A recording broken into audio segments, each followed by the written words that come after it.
Mas vamos falar também da estreia do Flamengo no Campeonato Brasileiro. O Flamengo estreia com empate diante do Atlético Goianiense, vindo de uma pressão muito forte, protesto das organizadas, e o Flamengo, Mauro César, estreou com esse empate. Você enxergou pontos positivos no time do Flamengo nesse jogo contra o Atlético Goianiense.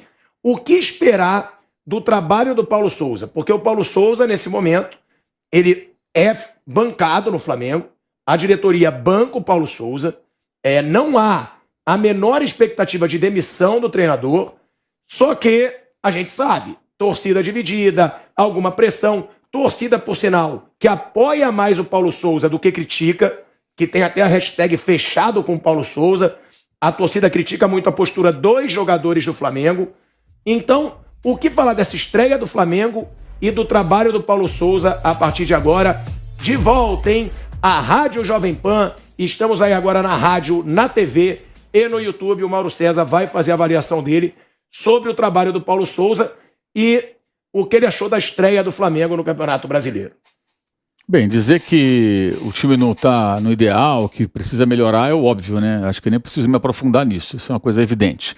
Existe uma parcela da torcida do Flamengo, especialmente a Flamimimi, que tem como marca registrada assim, uma certa arrogância, né? Esses caras acham que o Flamengo tinha que chegar lá em Goiânia e meter 3-0 no Atlético, assim como se fosse ninguém, né? Lembrando que nos 2 últimos anos o Atlético Goianiense venceu o Flamengo jogando em casa. O time doeu tudo, viu? Uma delas, inclusive, venceu com o Domenech dando um sacode lá, logo no começo da participação, segunda rodada até daquele campeonato, com o técnico catalão. Então não costuma ser simples. E é uma equipe organizada, uma equipe que tem o seu valor, e vinha de um 4-0 em cima da LDU, uma virada em cima do Goiás na final goiana, um time que vinha motivado, um time que consegue ser competitivo, que evidentemente tem que ser respeitado minimamente. Acho que nenhum time da Série A tem a obrigação de ir lá e golear o Atlético Goianiense, porque não é uma equipe fraca que você vai achar que vai golear facilmente, embora isso até possa eventualmente acontecer, evidentemente. Então, claro que o time está distante ainda do que se espera. Acho também que esse trabalho não pode ser avaliado de uma forma linear. Houve uma ruptura, né, no progresso da equipe por conta de uma série de situações que foram amplamente abordadas. Mas o que eu acho que houve de positivo foi, primeiro, eu acho que os jogadores, alguns jogadores, o grupo ali, aquela parte do elenco que estava um pouco de narizinho torcido, né, pelas mudanças feitas, acho que colaborou mais, como se fosse uma trégua, né? Então, talvez até por perceber que parte da torcida não aderiu aos jogadores, pelo contrário, ficou contra os jogadores. Não estou nem falando da organizada que fez lá aquela manifestação até agressiva na porta do CT. Estou falando da torcida em geral, no Maracanã, no Fla-Flu, nas redes sociais, e dá para perceber que o torcedor não está fechado com jogadores que ganharam títulos, eram vencedores, e hoje são perdedores, são colecionadores de vice-campeonatos. Com Paulo Souza, sem o Paulo Souza, né? Vencendo assim, desde o ano passado. E talvez eles tenham recuado e percebido que não adianta, não vai adiantar, porque ele não vai mudar a maneira dele agir. E não tem que mudar, porque se ele foi contratado lá na Europa para trabalhar aqui no Brasil, não é para trabalhar como técnico brasileiro. E está mais do que na hora de parar com essa bobagem, né? Existem assim, conselheiros de clube, no Flamengo, tudo quanto é clube, né? O conselheiro acha que ele tem o direito de interferir, temos que fazer alguma coisa por enquanto é cedo. Não tem que fazer nada, conselheiro vai dar conselho para vovozinha, não tem que se meter em futebol de clube, conselheiro, corneteiro, não tem que se meter. E o dirigente não deveria dar ouvido. Não é possível que em 2022 ainda funcionem as coisas, ou tentem fazer com que funcione, como se fosse no século passado, lá nos anos 50, 60. Isso é absurdo. O futebol mudou muito, né? Tem que ser mais profissional. E aí entra também a questão do desconhecimento das pessoas. Por exemplo, uma máxima que é dita com relação a esse trabalho é: 3 zagueiros não dá. Mas por que não dá? Não dá. Não dá porque não dá, não gosto. Tá no estatuto do clube. Mas você fala isso com base em quê, amigo? Você pergunta para o cara, eu não gosto. Tá legal, é um especialista, né? O cara é o bam, ele sabe tudo, ele não quer, acabou. Você pode citar exemplos de times que jogaram com 3 zagueiros e foram bem-sucedidos, que jogam com 3 zagueiros e são bem-sucedidos, e pode até citar o Flamengo jogando eventualmente com 3 zagueiros, sendo campeão brasileiro em 2021, mas o título de 2020, né? mas essa mudança aconteceu já no começo de 2021, jogando com 3 zagueiros praticamente, o Felipe Luiz jogando como o homem líder da primeira linha defensiva. E é muito parecido aquele time, nesse sentido, com relação ao time atual, né? O Chelsea joga com 3 zagueiros, é campeão da Champions League, é campeão mundial, e o Flamengo do papai João Santana jogava com 3 zagueiros também, já Ailton era terceiro zagueiro em 2007, quando saiu lá da zona de rebaixamento para ser terceiro colocado, para citar um exemplo não tão do passado assim, um pouco mais de 10 anos aí, 15 anos. Então, acho que assim, o difícil no caso específico do Flamengo é que existem pessoas que querem o tempo todo cabeça de técnico, não respeitam e não sabem nada. A coletiva teve um momento constrangedor de uma pergunta feita ao técnico se ele achava que deveria continuar levando adiante os seus planos, né, a sua ideia de jogo e tudo mais. E quando o técnico retruca fazendo uma pergunta, como joga o time? A pessoa não sabia dizer. E o técnico teve que dar uma pequena aula explicando como funciona. E não é só não é só essa pessoa que fez a pergunta na coletiva que pensa assim e que não consegue enxergar como o time joga. Tem várias falsas verdades criadas. O Bruno Henrique não pode jogar de ala. O Bruno Henrique joga muito mais de ponta do que de ala. Ele praticamente não aparece no campo de defesa. Jogou o tempo todo quase no ataque. O Bruno Henrique não está longe do Gabigol. Eu fui até pesquisar isso hoje cedo. O Bruno Henrique e o Gabigol tiveram 4 combinações durante o jogo. Em uma delas, o Bruno Henrique quase fez o gol, também participou a Arrascaeta. Eles trocaram um passe, participou a Arrascaeta, o Bruno Henrique se antecipou ao zagueiro, chutou por cima do travessão. Foi uma grande chance perdida até por ele, no primeiro tempo. Numa outra, ele acionou o Gabigol, que chutou, a bola bateu na rede pelo lado de fora. Eles se aproximaram, eles fizeram jogadas. Podem fazer mais, evidente, mas, eles estão distantes. Isso vira verdade. Isso é muito nocivo. É quase impossível assim, trabalhar e desenvolver um trabalho num ambiente tão tóxico de uma ala da torcida doentia e um bando de malas sem alça que fica o tempo todo em busca ou de engajamento ou de fazer força para um determinado lado político do clube contra qualquer técnico. O que eles queriam era o Renato Portaluppi. Não deu certo. Eu sugiro, então, se querem demitir o Paulo Souza, contratem o Alberto Valentim. É o técnico que a Flávia Bibi merece. Alberto Valentim no Flamengo, né? Esse que acabou de ser demitido do Atlético Paranaense com um desempenho sofrível, 8 vitórias em 28 jogos, mas uma delas em cima do Flamengo, do Renato Portaluppi. Então, já que ele venceu o Renato, eles queriam o Renato no passado, talvez o Alberto seja melhor que o Renato e atenda a expectativa dessa ala da torcida do Flamengo e desses corneteiros, conselheiros, essas malas sem alça que não largam o pé do futebol do clube. Mauro, só uma pergunta, uma provocação, na verdade. Se você tivesse que contratar 2 treinadores, Barbieri ou Valentim, quem você contrataria? Barbieri.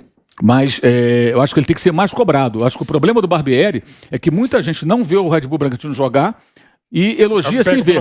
Elogia sem ver. E eu acho que o Red Bull Bragantino já pode pensar em algo mais, né? Pelo investimento que faz, pela estrutura que tem. Não tem pressão. Lá não tem conselheiro enchendo o saco. Não tem. Já a turma da bengala agora.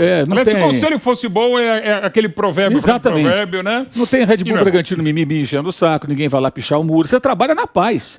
Você não tem apoio de massa, de torcida, mas você não tem também esse outro preço a pagar.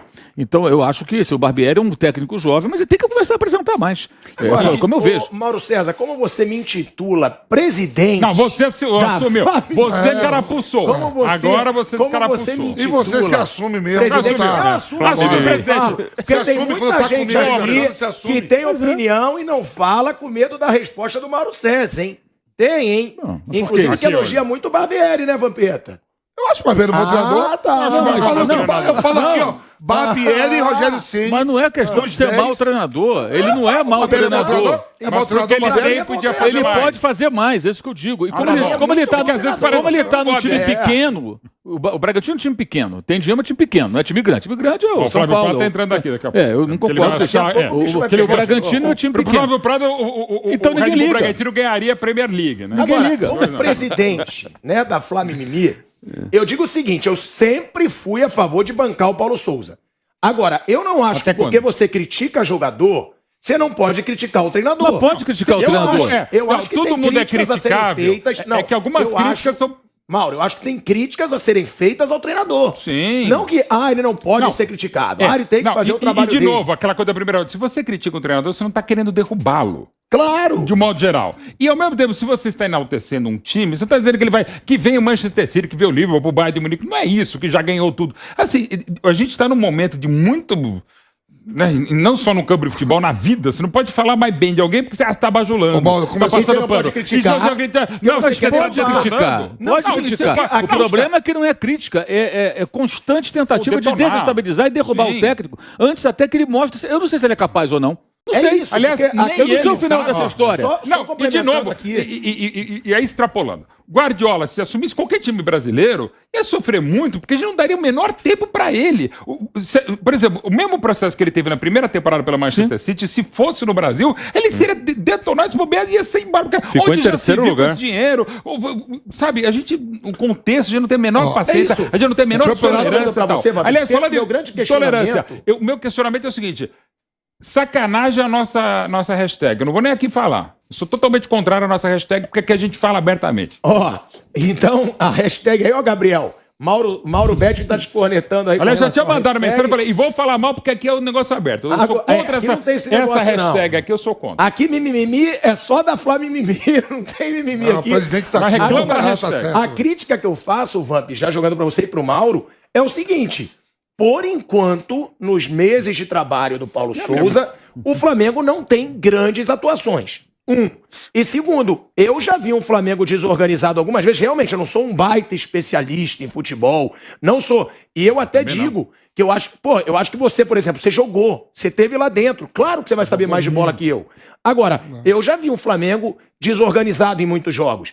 Essa é a crítica que eu faço. Agora, ele tem que cair? Não, ele não tem que cair. Ele tem que construir o trabalho dele, mostrar o trabalho dele? Tem. Só que eu acho que crítica, quando você faz, você não quer derrubar. Eu não falei, ele tem que cair. Querem.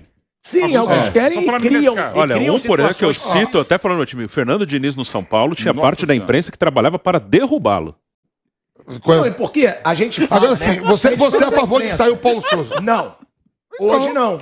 Agora, eu era mais a favor da contratação aí, viúva do Jorge Jesus. Na época, eu era mais a favor do Jorge Jesus do que Mas o cara tá aqui agora. Thiago, Sim. sobre Eu não vou duas esconder que eu viúvas. era. A partir de 74, as outras torcidas em São Paulo gritavam: é viúva de Pelé. Agora se fala, cara, ainda bem ser viúva do Pelé e do que fez o Jorge Jesus no Flamengo, do que ser viúva de Pelé. Não vou respeitando, já tentando respeitar e já desrespeitando um pouco. Mas é maravilhoso ser viúva do Jorge Jesus, acredito. Deve ter sido maravilhoso ser viúva do Pelé. Qual o problema? Agora a questão é a seguinte: o cara pode ser o pegador malvadão, se ela não quiser, não tem jeito, meu irmão. E o Jorge Jesus não queria. É verdade. Então esquece, não adianta. Pegador Ser o malvadão, Malvadão, Flamengo, Deguê, blá, blá, blá. O cara não queria. Não, Mauro, quando eu falei... Pegador O cara não malvadão. queria, Não, meu irmão. quando eu falei que ficou 9 a Ou 9... fez. Né? Quando ficou 9-9, que tá 9-9, né? 9 agora, 9-9, tem precisa dois, guardar você, os a gente tem vai saber que dois abertos. Aí você pega assim, eu tava olhando assim, não é possível que o América Mineiro demitiu o treinador. Aí é coisa de louco. Porque, ó, América Mineiro e Atlético pela Paranaense, primeira já na vez, primeira ó, rodada. toda vez que o América Mineiro ele sobe, ele sempre caiu. Ele já fica um ano na Já primeira e na ficou. segunda, já ficou. E foi pra Libertadores. Libertadores. Não importa como foi. Foi emocionante, mas passou. Chegou nos grupos já. O Fluminense não chegou. Por exemplo. E aí, pô, eu tava vendo um cara dando uma coletiva essa semana falando com todo mundo das expectativas do Atlético Mineiro, que pô, chegou do América Mineiro, demitido o treinador. Essa do América não dá pra... Não, entender, aí né? vai achar Brincadeira, que pô. capaz de levar o Mancini de volta, deve ser isso. Ô, Mauro, O Valentim antes tá no da gente Americano. falar, né, sobre esse absurdo desse treinador que agrediu a bandeirinha lá no Espírito Santo, você fala desse novo Flamengo agora, dos jogadores já se entregando mais em campo. Você acha que vai ter, inclusive, uma conversa da diretoria com esse time depois de tudo que aconteceu? Porque agora os jogadores sentiram, como você falou, não tem esse negocinho de abraçar jogador. Os caras vão abraçar treinador, por quê? Eu acho, inclusive, que a torcida abraçou muito o Paulo Souza porque ele expôs problemas que muitos tinham medo de expor. Essa é a minha opinião, porque sabia que o grupo é muito poderoso, tem história no Flamengo, e ele expôs esses problemas. Você acha que agora, diante dessa situação, vai ser um outro Flamengo, diante do Flamengo apático que a gente viu contra o Fluminense, no Fla-Flu, e até na estreia da Libertadores? É muito cedo para falar isso, né? Porque um período muito curto, né? Mas eu acho que sinalizou nessa direção. Acho que o time jogou melhor. Aquela saída de bola horrorosa do Fla-Flu, que não havia saída de bola, já mudou. O time saiu trabalhando melhor a bola. O time jogou de forma mais organizada. Teve altos e baixos, mas a defesa totalmente desfigurada. O próprio Arão jogou de zagueiro, mas ele disse, eu concordo, na coletiva ele falou, o Arão joga de zagueiro também, mas ele não está treinando há muito tempo, nem treina como zagueiro. Então os jogadores não se entendem ali, não se entendiam ali. Houve muitos problemas defensivos, né? Mas 5 jogadores que atuam na função estavam fora de combate. Um deles em cima da hora, que foi o Gustavo Henrique. E aí você tem o Léo Pereira, que no lance do gol marca muito mal, o Andréas Pereira com um erro individual gravíssimo, até o técnico deu um faniquito na beira do campo na hora, porque ele tentou um passe por dentro, totalmente improvável, a bola foi interceptada, ligação no Jorginho no Dudu, pumba, gol do Wellington Rato. Os jogadores todos se enfiam na pequena área, na hora que o centroavante recebe a bola, ele se desloca para receber, ninguém gruda nele, todo mundo vai para dentro, ali fica o goleiro, né? Vai, auxiliares do goleiro. E o cara barreira, finaliza E o sozinho. Andrés deu até sorte de ter sido em cima do Léo Pereira, né? Porque foi divide um pouco a falado do responsabilidade. Andrés, Começa com o porque foi em cima do Andrés, Pereira. continua com o Léo Pereira. Aí tem gente que fala, por que ele escala o Andrés? O Andrés está no elenco do Flamengo, recupera esse cara ou ele não vai ficar. Então, assim, vai ter que escalar, talvez não escale no próximo jogo. Mas acho que houve assim, algum progresso. Agora, é sempre bom lembrar que ele foi contratado com essa missão. Então ele está executando o que mandaram fazer. Olha, cara, eu quero que você vá lá para mudar um pouco, acho que mudar a forma de jogar, a gente quer se livrar de 2019, ter uma outra proposta de jogo. É o que ele está fazendo. As pessoas comparam. Não, mas o Mohamed não está se desconectando tanto do Atlético que ele herdou. Mas ele herdou um time pronto, gente, campeão. O Paulo Souza, qualquer outro, o Jorge Jesus, se voltasse ao Flamengo, talvez jogasse com 3 zagueiros do Benfica, do JJ, jogava com 3 homens na linha defensiva. O Flamengo talvez jogasse assim com o Jorge Jesus, ele poderia chegar aqui, porque certamente, se ele voltasse, como você tanto desejou, ele não ia fazer igual a 2019. Já em 2020, nos últimos meses dele, teve a pandemia e tudo mais ali que interrompeu o processo, o Flamengo já estava mudando a forma de jogar. Ele já estava fazendo ali uma versão 2.0. Só que foi abortado pela pandemia, voltou, não jogou bem contra o Fluminense, final do Carioca, e depois ele meteu o pé e foi embora para Portugal, lá com o Luiz Felipe Vieira, presidente do Benfica na época. Mas a tendência, se ele tivesse continuidade, não tivesse pandemia, era o Flamengo do Jorge Jesus jogar de uma outra maneira. E provavelmente ele faria mudanças, porque os jogadores com os quais ele trabalhou em 2019 para 20, eles não conseguiriam repetir agora, 3 anos depois, o mesmo desempenho, até pela questão atlética. Então, assim, mudanças aconteceriam com qualquer outro técnico.